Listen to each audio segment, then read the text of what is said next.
All right. I got two people in the waiting room, Jack. Do you know anything about a Brandon Rush? I don't, but bring him on. All right, let's bring in Brandon. Brandon, I don't know if you can hear us, but are you there? I think the profile picture, if I'm seeing that correctly, is that a Detroit Tigers hat? I see I a can Detroit. respect it. There What's he going is. on? Wait, you're on Oh, we mute. got the microphone. You're on mute. It is definitely indeed a Detroit Tigers hat. Yes. There we go. Go Tigers, man. Fun year with Scooble. What's that?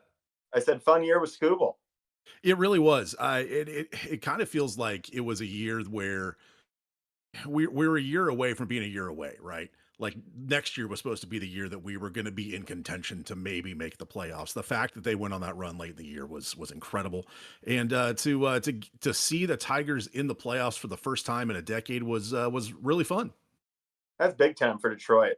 You guys are rocking and rolling a little bit right now. The Lions obviously clip off the Sunday night game. And I'll pause you there. I'm only a Detroit Tigers fan. I am geographically diverse in my fandom.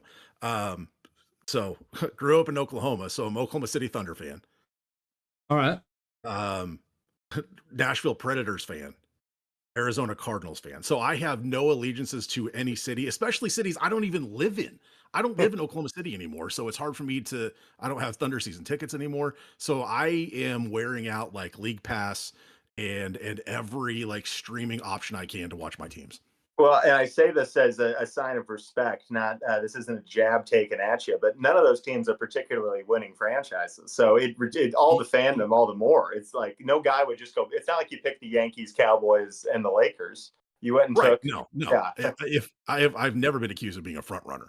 So yeah, I'm definitely chase. You know, it's all uphill from here. So I'm happy with that. I love it. Well, you got any action going tonight?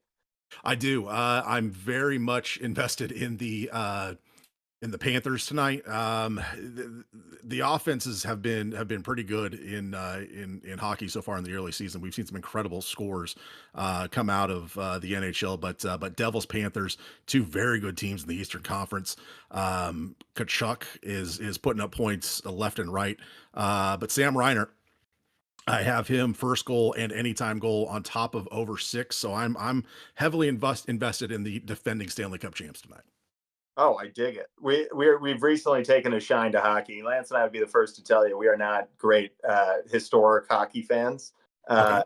but we're in desperate need of some wins. And all of a sudden, we've started to find some action over there in the hockey front. So we're getting going. Yeah. I should say our fandom's up for sale too. So whoever wins us the most money might be the team. Lance is fraudulently trying to take the Ducks over there in Anaheim. I passed on the Kings, tried to like them. I don't know what it does. They just don't make it. It doesn't make it move for me. That's fair. Yeah, you need, especially if you're new to hockey, you definitely kind of need obviously somebody good that helps the process. Because if you go out there as a San Jose Sharks fan and you lose 12 of your first 7 or 12 of your first 13 games, that's not good. 82 game season, you only win 20. That's not how you develop a fandom. So definitely going up. I would say if you're new to the sport and searching for a fandom, you could do a lot worse than the Vegas Golden Knights. That's the franchise that has come in, as an expansion team twice already, made the Stanley Cup final. Of course, won one 2 years ago. And anytime it gives you an excuse to be like, oh, hey, I'm going to go watch my team play in Vegas, added bonus.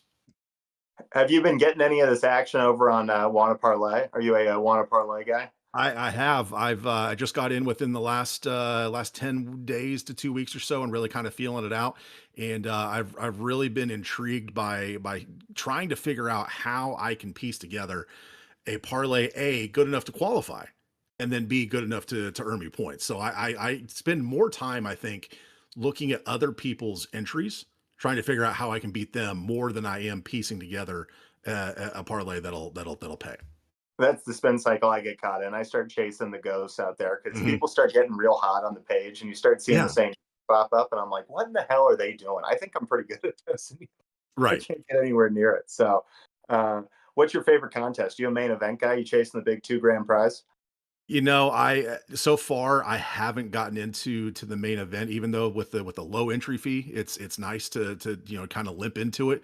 But I get so kind of overwhelmed with the fact that there's so many games to choose from. I want to focus on today. I don't want to be like, oh well, if I go to this game Tuesday or go to this game Thursday, looking ahead to the weekend, especially with the NFL stuff. I don't want to ruin it. So I haven't gotten into that. So I've been playing the pick four, Yeah. pick fives, really trying to limp my way in. The touchdown ones have been fun as well. But I admittedly have watched less college football this year than I probably ever have. Which coming from college football country feels like an admission of a sin, but it's hard for me to identify touchdown scorers there. So Hmm. I've really been sticking to the NFL the first couple of weeks that I've been in the touchdown game. So Okay, very good. Well, okay. Last quick question for you before we lose, because we had one more hockey guy we got to come on. I think I brought up on the show last week something I've started to get into: first period hockey betting. All Mhm. these bets that kind of get tiered down, where it doesn't necessarily recognize the best, how well a team performs in the first period. They all get adjusted basically off what the end line odds are going to be, and then factor down accordingly. Kind of by thirds from there. And so I think there's some spots in there where you get some teams that maybe are great in the first period, but don't have the great win-loss record that end up with juiced odds on a first period bet. And then, so you don't have to worry necessarily about the end result, but you can go sneak in there and live that horse race of a quick 20 minutes. Right.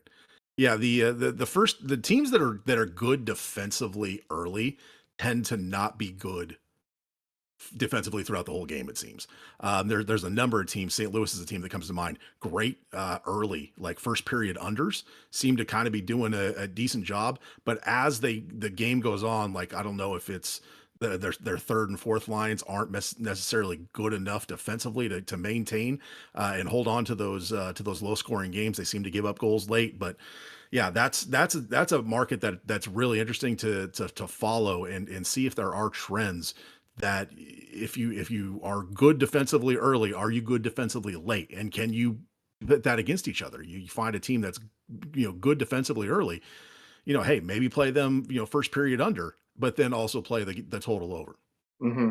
God, I love it. Well, Brandon, thank you so much. So good to meet you. Please keep coming on whenever you got NHL takes or anything else, and especially when you get in the winner circle here soon. We're going to bring you on to interview on the parlay.